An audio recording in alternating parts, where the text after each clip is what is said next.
কাঁচা শুটকি ভর্তা হবে। তো এখানে মরিচগুলো টেলে নিয়েছি, এখানে রসুন আর পেঁয়াজ দিয়েছি, এগুলোকে সুন্দর করে টেলে নিব।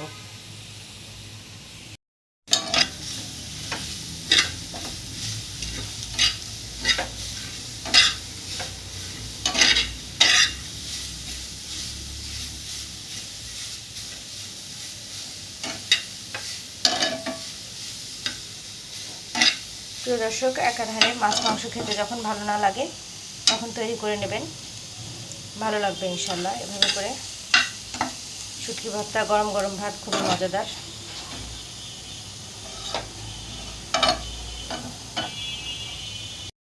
অল্প তেল দিয়ে নিচ্ছি। শুটকিতে তেল যত কম দেওয়া যায় ততই ভালো হয়। এখন চাপাগুলো মাঝখান দিয়ে দিচ্ছি।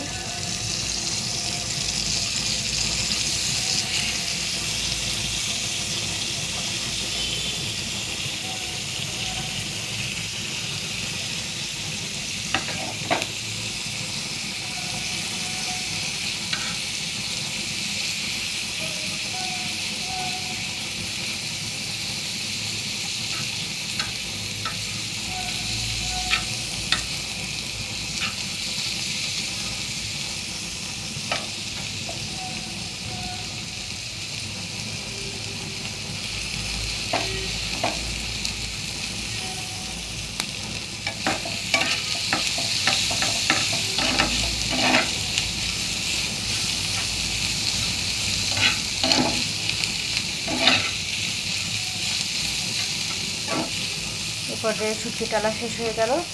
এখন আমি এটাকে পিষে নেব, তো সাথে থাকুন।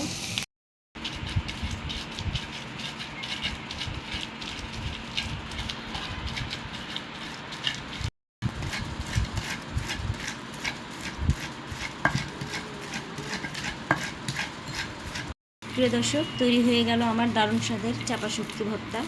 এভাবে ভর্তা করে আপনারা খেয়ে দেখতে পারেন, ইনশাল্লাহ ভালো লাগবে। ধন্যবাদ সবাইকে আমার ভিডিওটি দেখার জন্য। বেশি বেশি লাইক, কমেন্ট ও শেয়ার করে আমার সঙ্গে থাকুন। আসসালামু আলাইকুম। দর্শক, এখন দিয়ে দিচ্ছি পরিমাণ মতন লবণ।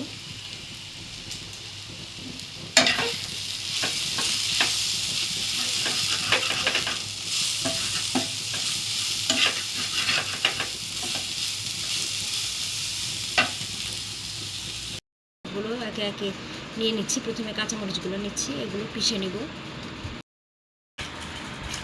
প্রথমে মরিচগুলো সুন্দর করে পিষে নিচ্ছি।